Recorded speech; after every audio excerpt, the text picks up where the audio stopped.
Bien, continuando con esta parte del espacio, y a propósito que todos estamos en béisbol, un tiempo que todo el mundo realmente disfruta, y hemos querido, a propósito del mismo, traer a colación un tema de ese ámbito, y con alguien que lo conoce al dedillo, y a quien tenemos un gran respeto, y yo sé que ustedes también, al momento que la cámara gire hacia él. Santana Martínez, buenas noches. Buenas noches, un placer saludarte, Jordi, y gracias por tenerme en tu programa. Sí. Santana, lo primero es, ¿cómo se da eso? Tú siendo oriundo de San Francisco de Macorís, pero has hecho tu labor y prácticamente te has desarrollado entre Moca y Santiago de los Caballeros. ¿Cómo se da eso de una persona que sale de San Francisco de Macorís? ¿Cómo se da el tránsito tuyo hacia esos lugares? Sí, mira, la inclinación, vamos a comenzar primero con una parte de la cronología. Mi inclinación hacia el béisbol comienza ya, en la zona rural de San Francisco de Macorís, desde mis primeros años de vida, 5, 6, 7 años de edad. Siempre he dicho en entrevistas anteriores que nuestro querido padre, don Antonio Martínez, nos llevaba a un terreno deportivo, un llamado play de campo, a ver los partidos de béisbol, y entonces nos fuimos inclinando por el deporte que conocíamos en los campos, el béisbol. Y así me fui inclinando por el béisbol mientras estudiaba, Sí. escuela primaria, la intermedia de la época, luego la secundaria. Jugaba béisbol infantil, juvenil, no un béisbol de gran categoría, pero jugaba pelota. Sí. Y entonces, los domingos mayormente me iba a ver los juegos del llamado equipo de Pontón de San Francisco, el béisbol regional. Béisbol amateur de la época. Amateur, claro. Béisbol amateur Pero de la época. era un béisbol muy fuerte. Muy fuerte. Muy fuerte, muy fuerte. Entonces, ya a los 13, 14 años, ya yo privaba en narrador. Yo tomaba un pedazo de madera que supuestamente era un micrófono y yo me subía en un árbol a narrar esos juegos de allá del campo. Wow. Nunca pensé, nunca me pasó por mi mente, quiero ser un gran narrador, un gran comentarista, no, pero ya tenía esas Pero inclinaciones. eso es para que tú veas cómo alguien va buscando su destino. Claro. A veces a temprana edad o hay algunos que lo hacen ya después. Cuando me traslado de San Francisco a Moca a los 19 años, 1974, Sí. no fue con fines de asuntos deportivos ni de mucho menos de comunicación. No, fue por asuntos de estudios. Hice mi bachillerato en San Francisco, conseguí un crédito educativo en la madre y maestra, Claro. y entonces tenía más facilidades de quedarme viviendo en Moca que en Santiago. Aún tenía familiares cercanos en Santiago, pero como que había más confianza, más acercamiento con esos familiares de Moca. Sí, que eso se da. Y me quedé viviendo en Moca. Qué bien. Y ahí en Moca, ya en los últimos años, haciendo mi carrera universitaria en la madre y maestra, es cuando comienzo a acercarme a la gente del deporte de Moca.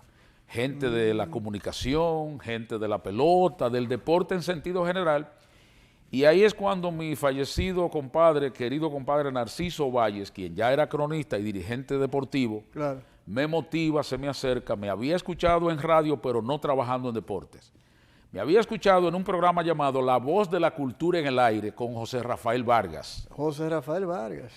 ex senador de El Moca, político, sí. político, Sí, sí. muy reconocido. Me escuchó mi dicción, pertenecíamos a un grupo cultural juntos, y ahí me invitó, y ahí comencé en la radio, Voz de la Cultura en el Aire. Narciso Valle me escucha, sabía mis inclinaciones del deporte, sobre el deporte, y ahí me invita, y ahí comienza la historia de la crónica deportiva en la ciudad de Moca. En todo ese ámbito, ¿qué pensó o qué pensaron tus padres, tu madre y tu padre? Ver entonces que tú vas a estudiar, pero te inclinas hacia el ámbito deportivo. ¿Cuál fue la reacción de tu padre? Aunque sabemos que tu padre también te inculcó el amor por el béisbol, pero ya hablando de profesión, tú sabes que los viejos de antes tenían la idea de que había que tener un oficio, una profesión. Así es. ¿Cómo se dio eso con tu padre y tu madre? Mira, ellos no se involucraban mucho en eso. Mi papá siempre ha sido un amante de la pelota, del béisbol. Mi mamá le daba igual. Me fui de ese campo de San Francisco a Moca y tenía ya poco contacto con ellos. No era época de teléfonos celulares, mi madre a veces venía a verme a Moca esporádicamente, pero yo podría decir, Jordi, que prácticamente a los 19 años me independicé cuando me fui a vivir a Moca. Porque fíjate que a través de esos estudios con crédito educativo en la madre y maestra, además de que me cubrían la matrícula, me cubrían una partecita económica para pagar transporte, comida, me desenvolvía. Sí, sí. Y ya yo estaba prácticamente independiente. O sea que mis padres no se involucraron mucho en eso. Qué bien. De tus padres, a propósito de que estamos hablando de ellos, ¿qué es lo que Santana Martínez, cuando se te mencionan, recuerdas, ya sea en los principios, valores, en tu educación de hogar, de ellos? Definitivamente lo máximo. Mis padres fueron muy trabajadores, prácticamente analfabetos o semianalfabetos o analfabetas, como decimos, pero muy trabajadores, sobre todo mi madre muy emprendedora. En mi casa, como diría un sociólogo, se vivió una familia maternal, una sociedad familiar maternal. ¿Cuántos hermanos eran? Bueno, de padre y madre éramos 3, fallecieron 2. Pero en sentido general, entre hermanos de madre y de padre nos tratábamos igual, éramos 7. Todavía quedamos vivos 4. De los de padre y madre fallecieron 2. Entonces eran muy trabajadores, mi mamá muy emprendedora, siempre unas ideas increíbles. Mi madre, hoy día me pongo a analizarla en mi mente y digo, caramba, pero si esta señora hubiese podido estudiar. Era emprendedora, muy emprendedora y muchas ideas comerciales. Y de la nada prácticamente la familia pudo salir a flote, avanzar, progresar hasta cierto punto. Precisamente por esa innovación. Por eso. Y mi padre, un trabajador incansable, una persona sosegada, tranquila, pero un gran trabajador, serio, honesto. Y de eso aprendimos básicamente en ese núcleo familiar. ¿Tú tienes algunas anécdotas de cuando tú comenzaste a dar clases específicamente de inglés, de idiomas? Había un estudiante que quería sobresalir y quiso como sorprenderte. ¿Qué anécdota que fue esa? Cuéntales a los amables televidentes de qué se trata. Bueno, son tantas anécdotas. Fueron unos 10 años en la carrera de docencia. Ya. Trabajé primero, bueno, te voy a hacer algo cronológico rápido. Mi primera experiencia enseñando inglés fue aquí en el CIET, Centro Integral de Educación Técnica, donde mi querida amiga Irina Lirio, esposa del director del periódico La Información, Emanuel Castillo, ella dirigía el departamento de inglés del CIET y ya nos conocíamos en la madre y maestra, me ofreció trabajo, a mí me faltaba un año para graduarme, pero agarré eso. Después me contrataron en la Universidad Mundial Centro de Moca. Ahí fui de los profesores fundadores, trabajé un año en el Liceo Nocturno de Moca y después, a partir del 81, trabajé por 8 años en la madre y maestra. Una anécdota interesante, en una ocasión estábamos impartiendo un examen, el que ha estudiado en la madre y maestra sabe lo rígido, lo estricto. Entonces, a cada profesor se le ponía 1 o 2 monitores, profesores que... Entonces, en una oportunidad estamos en el examen, yo veo una joven que termina rápido el examen y va y entrega. Yo pongo el examen arriba de la mesa, encima de la mesa, pero un joven que estaba detrás de ella, casi entregando ella, él va y entrega. Entonces yo veo los 2 exámenes y pude hacer una comparación y me di cuenta que ella, en un descuido de nosotros, le había pasado su examen a él y él a ella para que ella le llenara el de él. Yo pude comprobarlo. Y nada, tomamos las medidas disciplinarias, no le quemamos, como decimos popularmente, la materia, pero sí le bajamos una letra. Fuimos benévolos, hablé con el muchacho, le dije, mira, tú debes ser honesto. Yo vi que pasó esto y esto. Él lo admitió, entonces yo lo que hice fue que le bajé una letra en la nota final. Wow. ¿Amabas la docencia? Sí. Me gusta mucho la docencia. A esta edad no descarto que un día regrese, pero lamentablemente, desafortunadamente, llegaron unos años en que había ofertas más llamativas en la parte del deporte. Ahí comenzaba el Canal 7 Cibao, Ya yo tenía mi programa de radio que lo traía desde Moca. Y ahí fue donde nació la acción tuya en la crónica deportiva. Bueno, en 7 Cibao. Ahí comencé la televisión. Ya venía con la crónica desde Moca. Desde Moca. Mi programa La Ronda Deportiva en radio, que cumplió recientemente 40 años. 40 años. 2 en Moca y 38 en Santiago. Wow. Ya yo tenía mi programa de radio. Pero la Infodeportiva cumplió 20. 23. 23. Infodeportivas aquí en Teleuniverso tiene 23. Uf. Pero antes de eso estuve 12 años en el canal 7 Cibao. El 7 Cibao abrió sus transmisiones en el 86 a raíz de los Juegos Centroamericanos. Sí. Y yo entré de la mano de César del Monte y Consuegra un año después, en el 87. Y me ha gustado siempre la docencia, pero ya había otras necesidades económicas y tú sabes que la docencia no es muy lucrativa. Es una pasión. Esto tampoco es lucrativo, esto de la crónica, pero por lo menos había algo un poquito más llamativo. Ya entiendo. Entonces, ¿cómo se da, Santana, que tú entras a las Águilas Cibaeñas? ¿Cómo se da ese pase? ¿Cómo entras a la familia de las Águilas? Sí, yo estaba muy ligado ya a la familia Sánchez Correa. Ok.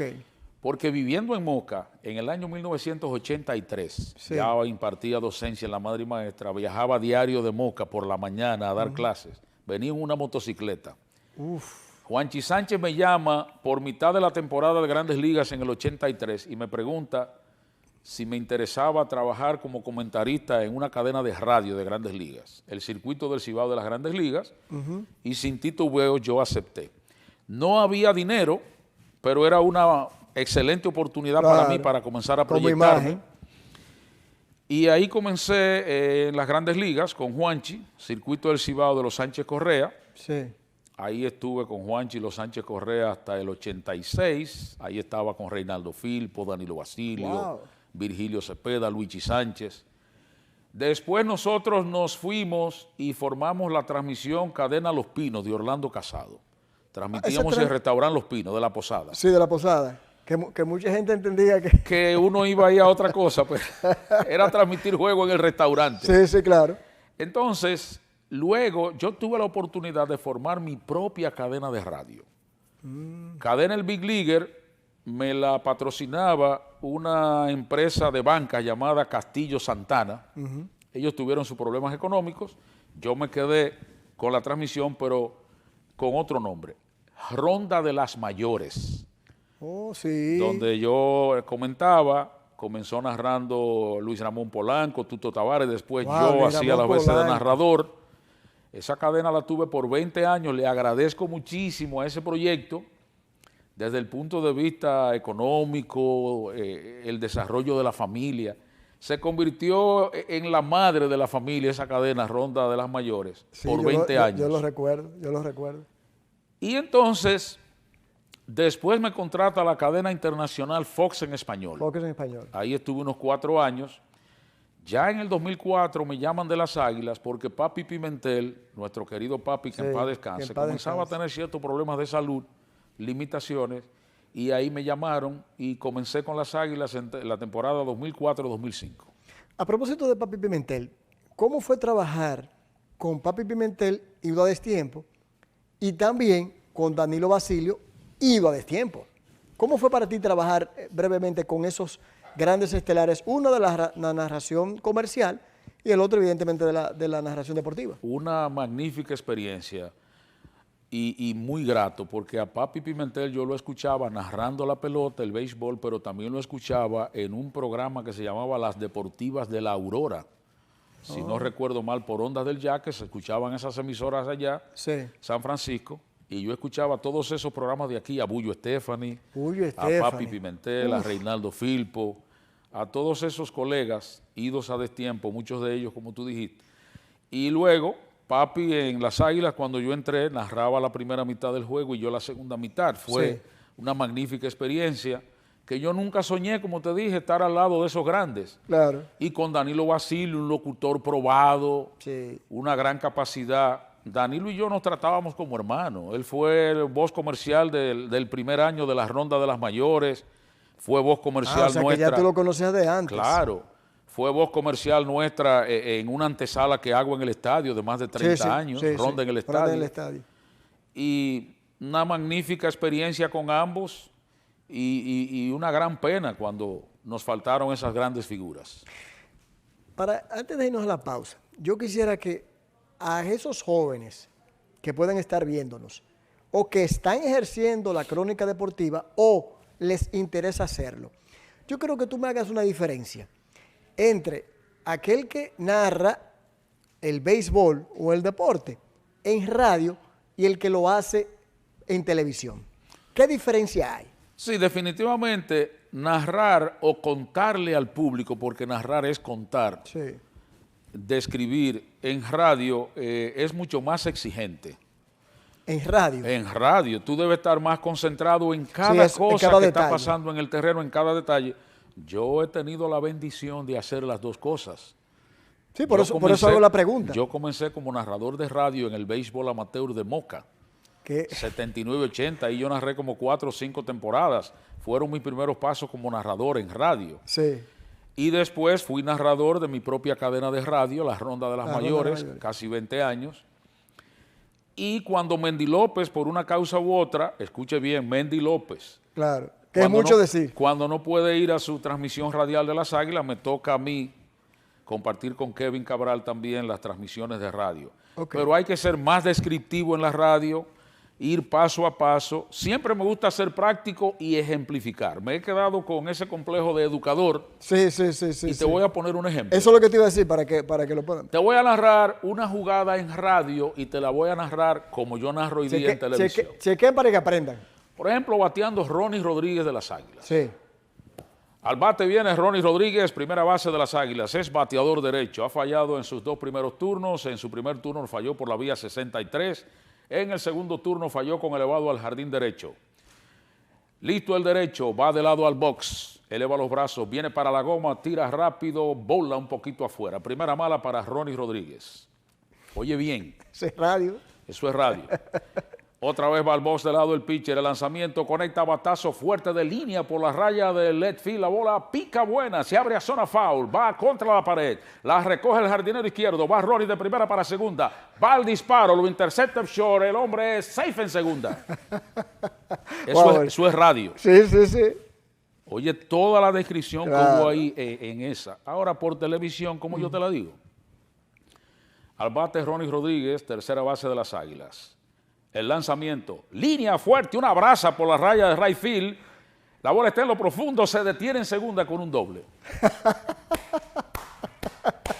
Ah, bueno, excelente. Claro, porque los demás lo están viendo. Lo están viendo. Entonces, es mucho más distinto narrar en radio que narrar en televisión. Qué bien. Vámonos a ir a una pausa. Señores, no hay queja. Para que no haya duda. Ya volvemos.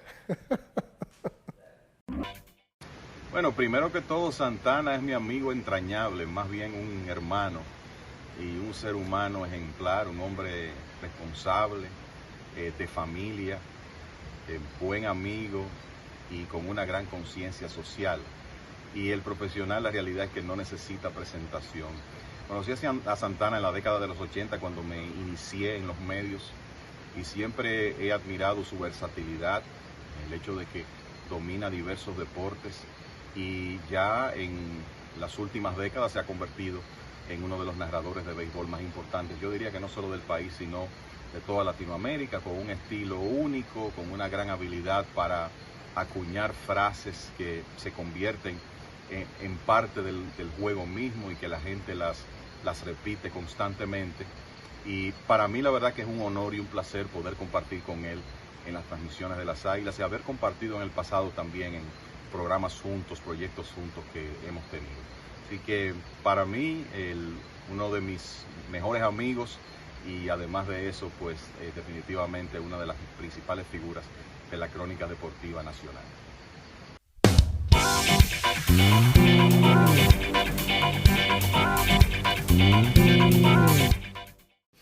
Bien, continuando esta conversación interesantísima, amena, con Santana Martínez. Santana, hablábamos de lo que todos los profesionales con los que tú has laborado, y dentro de ellos hablaste de Mendy López, de Kevin Cabral, Luigi Sánchez. Luigi Sánchez. Ahora bien, ¿cuál es? Rolling Fermín. Rolling, me mata el pequeño. Una leyenda de me la mata crónica la y de los leyenda, me comentarios. mata.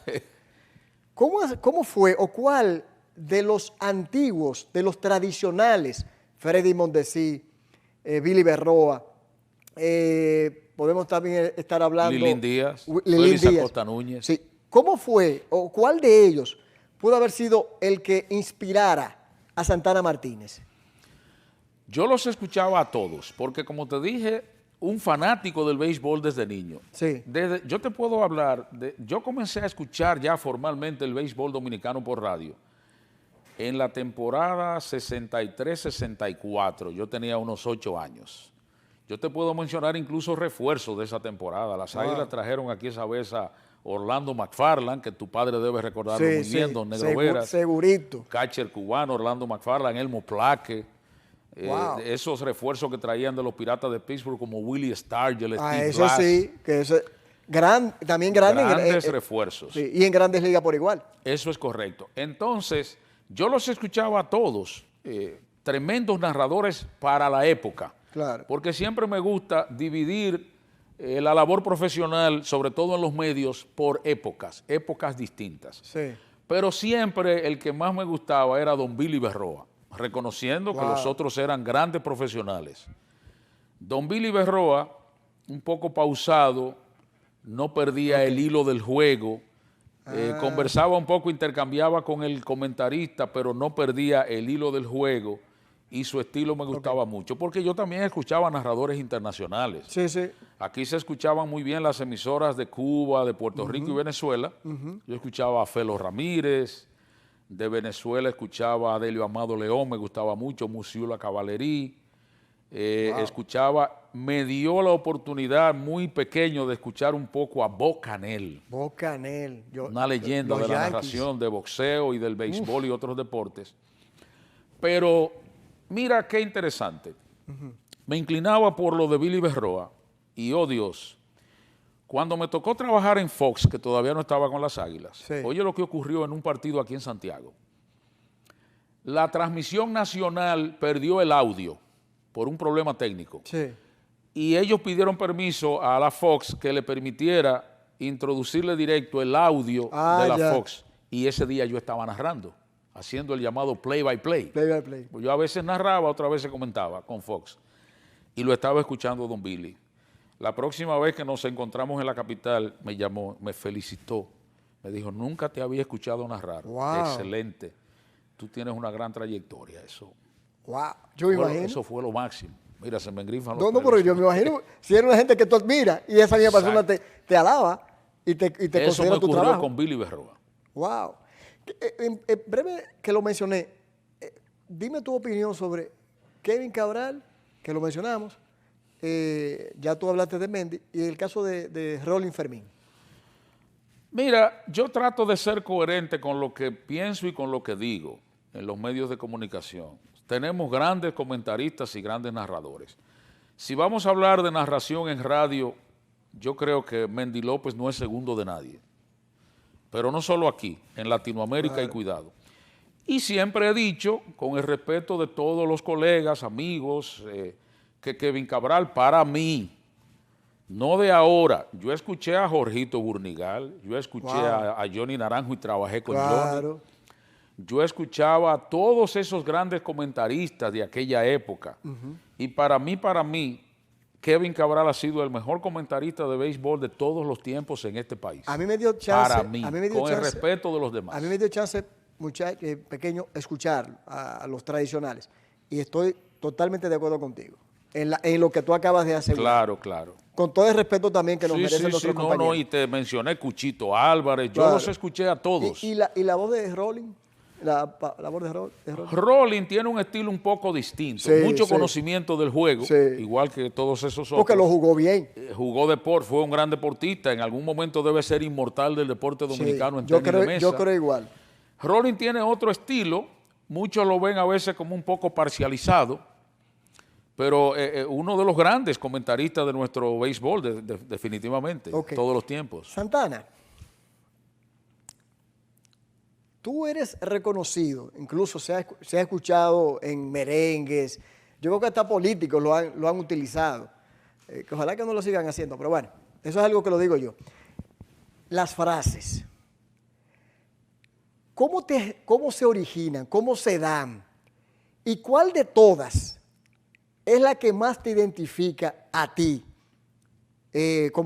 a Santana? ¿Cuál es la que más tú dices, me gusta más esa, de todas las que haces? Mira, lo primero, y repito siempre esto, lo voy a seguir repitiendo en las entrevistas que me hacen. Alguien dijo y escribió una vez que el narrador es la persona que anima el juego, pero que lo anima en un micrófono, no un animador encima de la tarima o en el terreno, no. Porque yo entiendo que en el béisbol, en la narración moderna, pienso yo, usted debe ser el narrador, el que cuenta, pero también llevar amenidad y entretenimiento en su narración, pienso yo. Correcto. Por eso te mencioné narradores de aquellas épocas. Sí, que era otro estilo. Era otro estilo, claro. Eran otras épocas. Entonces, las frases para mí son importantes. Fíjate que algunas me paso muchísimo tiempo y ni las digo. Y algunos fanáticos me dicen, ¿por qué ya tú no dices tal cosa? Es que yo pienso, las frases son amenas, mucha gente les gustan las frases que no sean ofensivas a fanáticos contrarios del equipo para el cual uno trabaja. Porque mi intención no es hacer sentir mal a ningún fanático del otro equipo. Okay. Entonces, de todas esas frases, las introduje y las he ido introduciendo. Por lo que te dije ahorita, en televisión no hay tanta descripción, sino un poquito de ponerle amenidad a cada cosa. Sí, es mucho más fácil como tú Entonces, decís. definitivamente, esta frase que yo traigo desde hace algunos años, el recojan que ganaron las Águilas. ¿Sabes qué más le gusta a Uchi? No, eso es lo más emblemático que tiene el béisbol dominicano, con el perdón. La gente me conoce y yo no soy de ni adulador ni nada de eso. No estamos de acuerdo. La adulación ni nada, pero mira, vamos a estar claros. Tú entras a las redes sociales cuando ganan las Águilas y es raro que tú no veas un aguilucho que escriba recojan que ganaron las Águilas. Aquí está uno. Es lo primero que Entonces, yo encuentro. no hay duda que la más emblemática es esa. Qué bien. Hay una que no quisiera dejar pasar, que creo que es una que dice, tiene miedo. Sí, que yo la leí una historia que tú hiciste que no es originalmente tuya. Sí, bueno, tiene miedo es una cuestión que la dice la gente a diario en las calles, pero donde me motivé a usarla durante el juego fue en Moca. En Moca. Sí, cuando algunos equipos tenían equipos de la Liga de Verano, los de Grandes Ligas, Cleveland estaba en Santiago con Chilote Llenas al frente. Ay, sí. Denio González estaba en la Academia de los Medias Blancas, yo trabajaba con él por muchos años en las relaciones públicas y comunicaciones. En Salcedo estaba Kansas City, así por el estilo.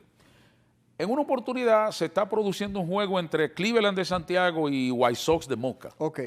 Teníamos un empleado, Nelson López, él es el padre de ese que fue tremendo shortstop del escogido, de Pedro López. De Pedro López, sí. Uno de los mejores guantes de las últimas décadas. Muy de acuerdo, muy de acuerdo. Y Nelson López, en un momento en que el árbitro no le canta un strike a un bateador de Santiago, le dice, pero canta, tiene miedo. Y me gustó eso. Yo dije, pero mira, cuando los pitchers vengan descontrolados, una situación del juego, introduje, tiene miedo, y eso, como dice uno popularmente, eso mató. Ay, qué bien, qué bien. Está bueno. Me ofrecieron una vez, me trajeron un cheque en blanco una vez para que yo le grabara un anuncio a un político. Ajá. Sí. Para eso, que dijera eso no lo sabe mucha gente, te lo voy a contar rápido. Ah, pues es una primicia entonces. Lo he contado antes, pero la gente como que se olvida de las cosas. Mira. Dele allá. A raíz de la Serie del Caribe aquí en el 2008, ganaron las Águilas el campeonato.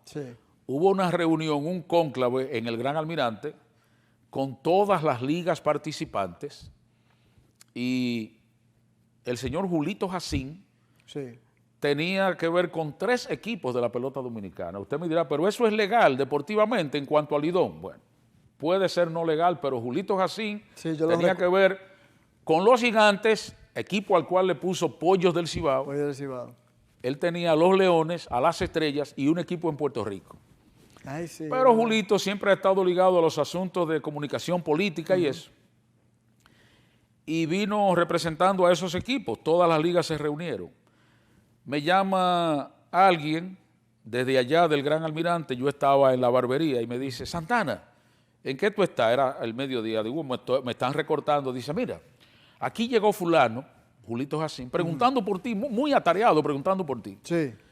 ven para que almuerce con nosotros. Digo, no, déjame ir a casa, bañarme, ponerme otra ropa. Lo hice así, cojo para el Gran Almirante. Ellos están en la reunión, desde que Julito me alcanza a ver, me llama, ven acá, que desde ahora yo soy tu representante. Digo, pero ¿cómo así? Nos sentamos afuera y me dice, mira, yo tengo aquí un cheque. Miguel Vargas Maldonado y el PRD han desafiado a Leonel Fernández a un debate. Yo lo recuerdo, sí. Y Leonel y el PLD le han dicho a Miguel Vargas y al PRD que los gallos no salen. Que esos dos políticos no salen en el debate. Claro, claro.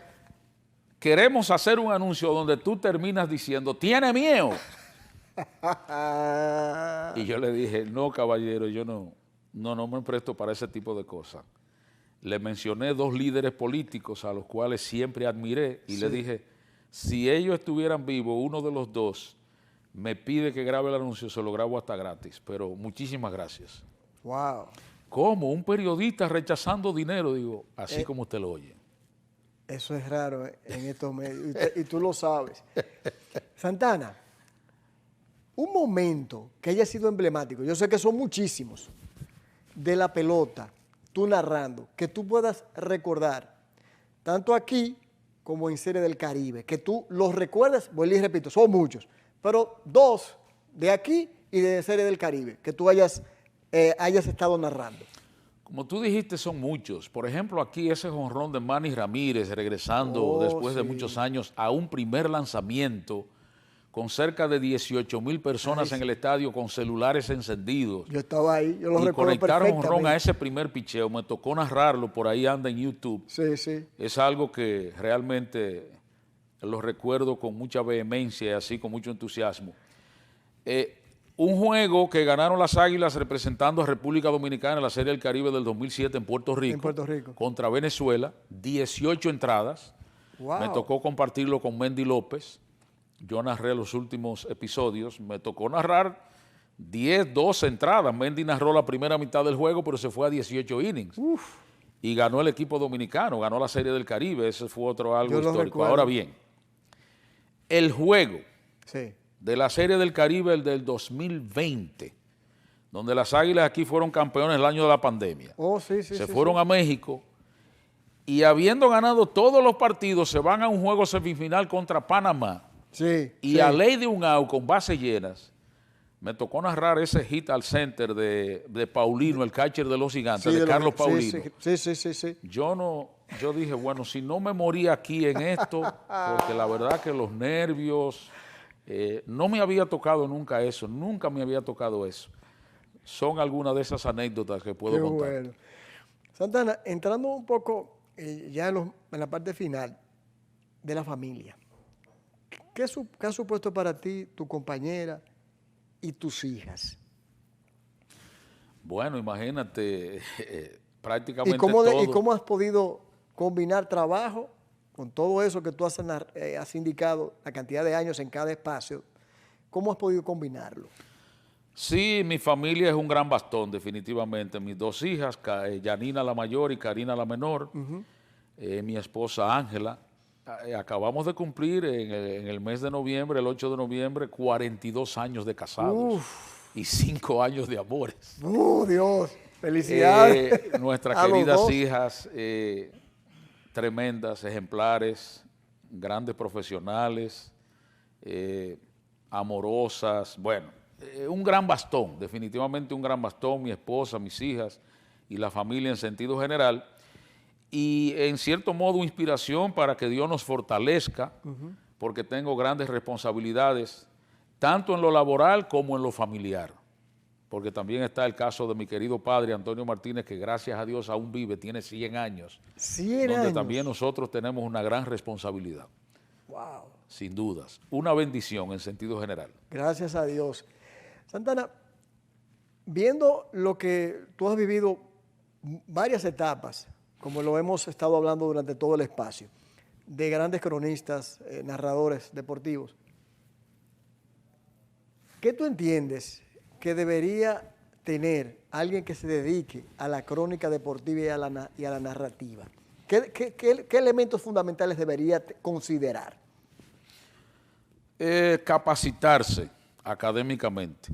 Le ayuda mucho capacitarse académicamente, no detenerse en la parte académica.